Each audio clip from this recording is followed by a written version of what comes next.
സാമൂഹിക സംരംഭകത്വ വികസന പദ്ധതിയുടെ ഭാഗമായി സ്ത്രീ ശാക്തീകരണത്തിനായി ഓൾ കേരള ഫിഷ് മർച്ചൻ്റ്സ് അസോസിയേഷനും സൈനും ചേർന്ന് ട്രസ്റ്റ് മെമ്പർമാർക്കുള്ള കമ്പ്യൂട്ടർ വിതരണവും ഇരുചക്ര വാഹനങ്ങൾ ബുക്ക് ചെയ്തവർക്കുള്ള ടോക്കൺ വിതരണവും നടത്തി.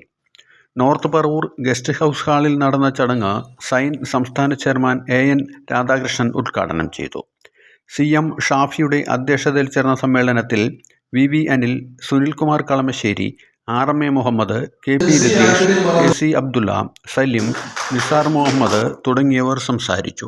നമ്മുടെ നാട്ടിൽ ഭരണഘടനാനുസൃതമായി നമ്മുടെ പാർലമെന്റ് പാസ്സാക്കിയ ബില്ലിനെ അടിസ്ഥാനപ്പെടുത്തി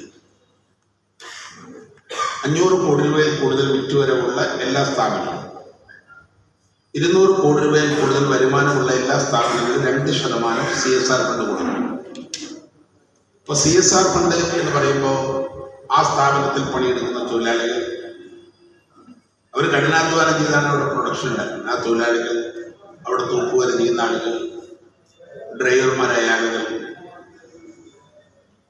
അവിടെ പിയൂൺ ജോലി ചെയ്യുന്ന ആളുകൾ, പാവപ്പെട്ട ആളുകൾ, ആ സാധാരണക്കാരായ ആളുകളുടെ വിയർപ്പും കഠിനാധ്വാനവുമാണ് CSRന്റെ രൂപത്തിൽ വിവിധ ഘടകങ്ങളിലൂടെ ജനങ്ങളിലേക്ക് എത്തിക്കുന്നത്. അതുകൊണ്ട് ഞങ്ങൾ കൊടുക്കുന്ന ഈ സ്കൂട്ടറിനകത്ത് ഒരുപാട് പാവപ്പെട്ട തൊഴിലാളികളുടെ വിയർപ്പുണ്ട്, അതിലൊരുപാട് സാധാരണക്കാരുടെ കഠിനാധ്വാനമുണ്ട്. അതുകൊണ്ട് തന്നെ ഈ പരിപാടിയെ സംബന്ധിച്ച് നമ്മൾ ആഗ്രഹിച്ചത് 100% സ്ത്രീ ശാക്തീകരണമാണ്.